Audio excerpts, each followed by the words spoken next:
আসসালামু আলাইকুম রহমতুল্লাহি তাআলা ওয়া বারাকাতুহু। আলহামদুলিল্লাহ, নবী আলাইহিস সালাতু ওয়াস সালামের অসংখ্য হাদিস থেকে ছোট একটি হাদিস নিয়ে এসেছি হজ সম্পর্কে।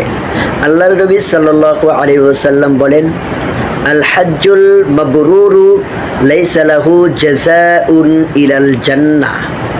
আল্লাহর নবী সাল্লাল্লাহু আলাইহি ওয়াসাল্লাম বলেন, কবুল হজের বদলা একমাত্র জান্নাত। সুবহানাল্লাহ।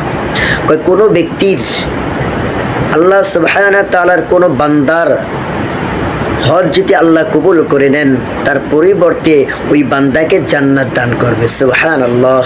এই জন্য আল্লাহর কাছে দোয়া করতে হবে, আল্লাহ আমাদেরকে হজ করার তৌফিক দাও। তো এই দোয়া যদি বেশি বেশি করে আল্লাহ আমাদের দোয়া কবুল করে নেবেন।